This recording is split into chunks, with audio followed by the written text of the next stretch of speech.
Dear sales peeps, this is Sales Walk and Talk. I'm Dom, and in this video I'll use this flip chart to show you how to find your best buyers out there.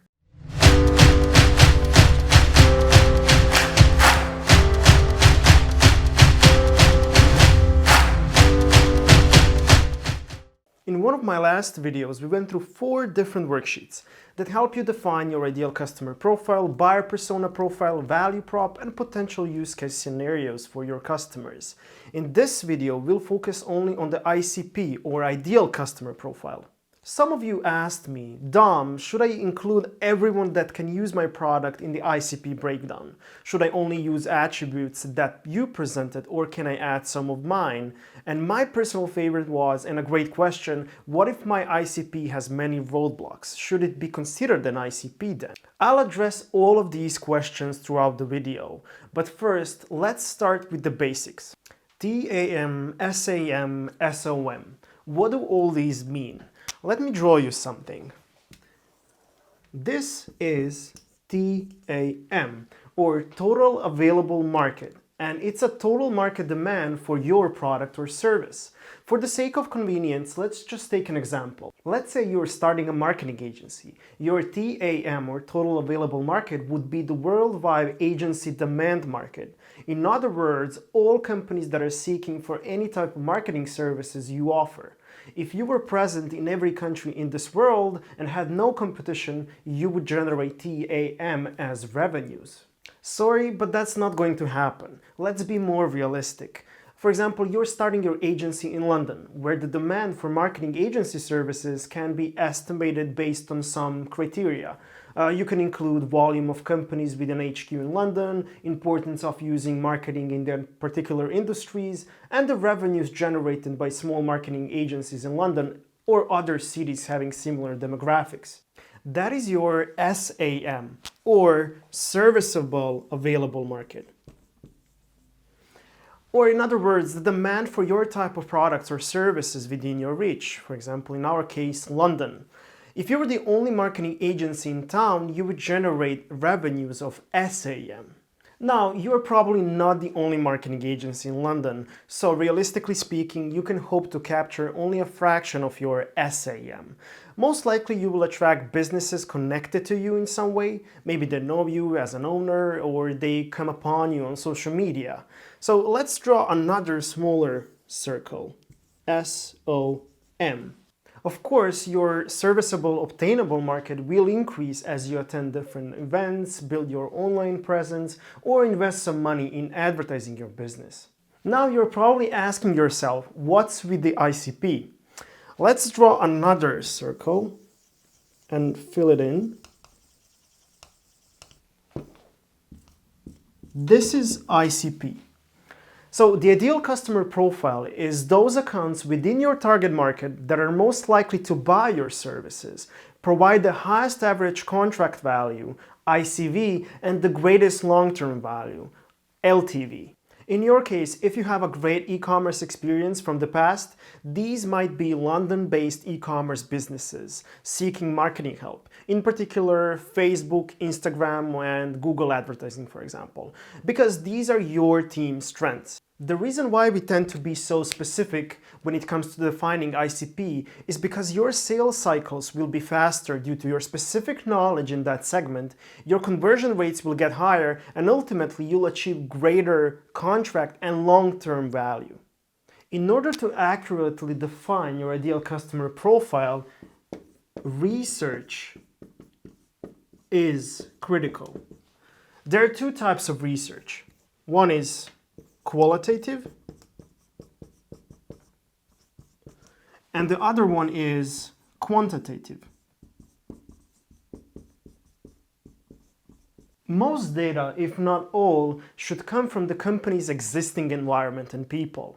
In other words, by involving key internal customer-facing stakeholders of your company, aka management leaders, sales and marketing peeps, you will be able to define your ICP very accurately and later build effective engagement strategies.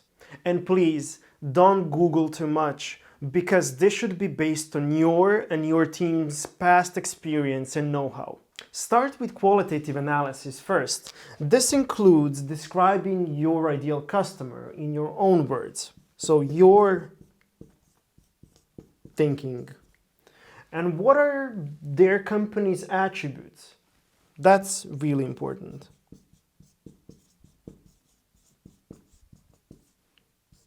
The third thing would be, what are their key business objectives? So what they're trying to achieve.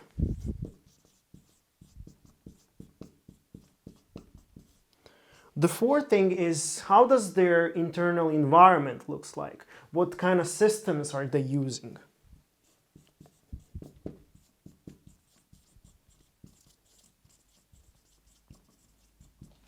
And the last thing is, what are the main reasons they won't buy from you? That's huge. In other words, what are the roadblocks of you selling to them?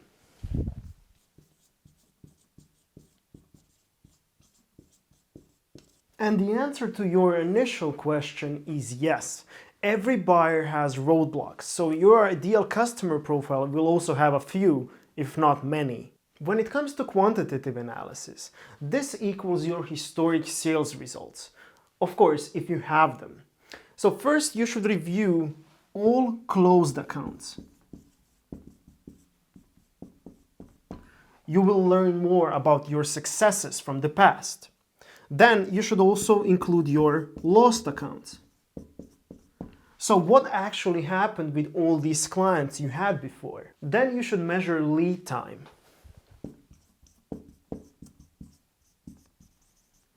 But please, don't think faster is always better.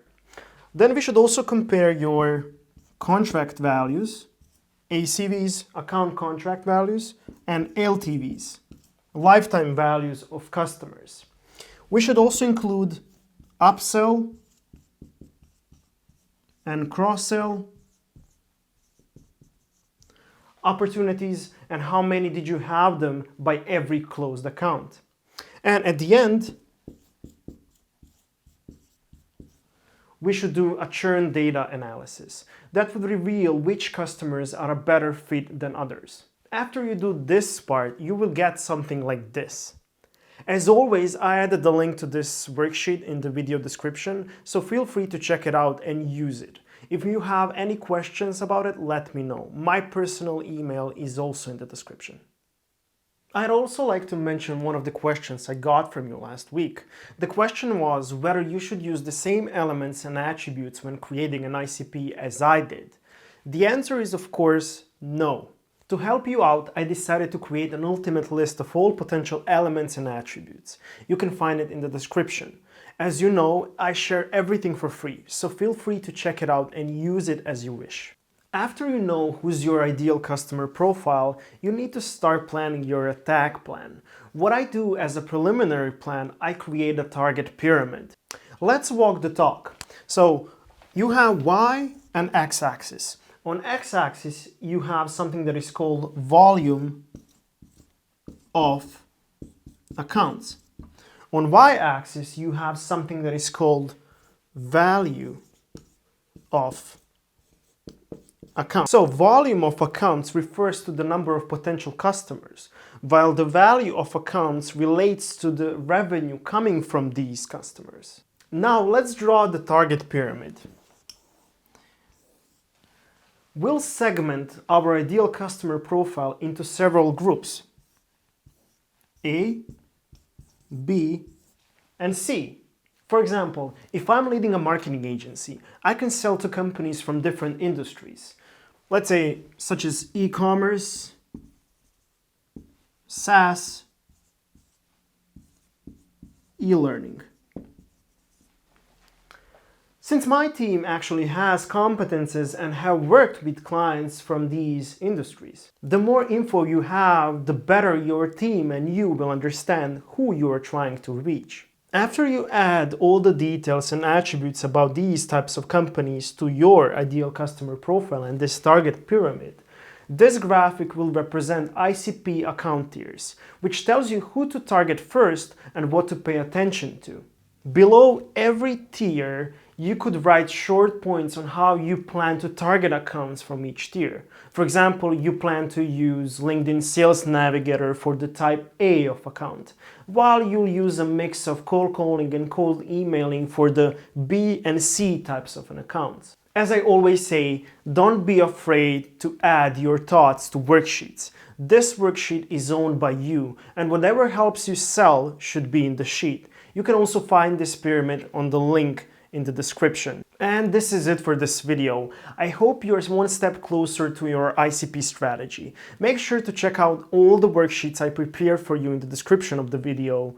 And until next time, walk the talk. And feel free to use materials from the video and contact me if you have any questions or want my personal review of your work. Dear sales peeps, ciao for now.